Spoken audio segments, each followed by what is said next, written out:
संयुक्त राष्ट्र सुरक्षा परिषद ने कहा है कि अफगानिस्तान को आतंकवादियों का अड्डा नहीं बनने दिया जाएगा।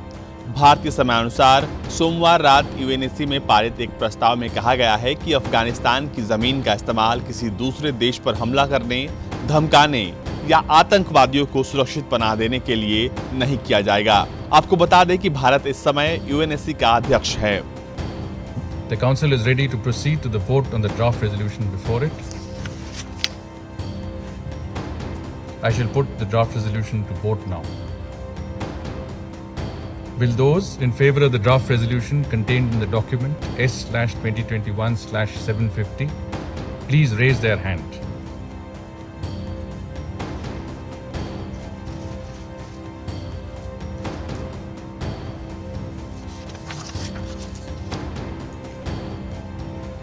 The result of the voting is as follows. The draft resolution received 15 votes in favor.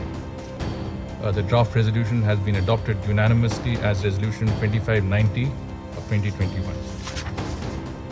America, Britain और फ्रांस की तरफ से ये प्रस्ताव पेश किया गया था। 15 सदस्यीय सुरक्षा परिषद के 13 सदस्यों ने इसके पक्ष में मतदान किया, जबकि 2 सदस्य रूस और चीन ने मतदान में हिस्सा नहीं लिया। संयुक्त राष्ट्र में भारत के स्थायी प्रतिनिधि टीएस मूर्ति ने ट्वीट में कहा कि प्रस्ताव में कहा गया है कि अफगानिस्तान की जमीन का आतंकवाद के लिए इस्तेमाल नहीं किया जाएगा। संयुक्त राष्ट्र के 1267 नियम के तहत घोषित आतंकवादियों के साथ ही आतंकवाद के खिलाफ लड़ाई जारी रहेगी। तालिबान अफगानियों को बाहर जाने देगा, महिलाओं और अल्पसंख्यकों के अधिकारों का सम्मान करेगा।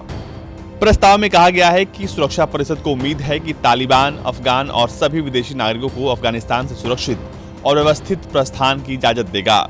ये तालिबान के 27 अगस्त के एक बयान के संदर्भ में है, जिसमें कट्टर इस्लामवादियों ने कहा था कि अफगान विदेश यात्रा करने में सक्षम होंगे और वे हवाई या जमीन किसी भी रास्ते से सीमा पार करके जब चाहे अफगानिस्तान छोड़ सकते हैं।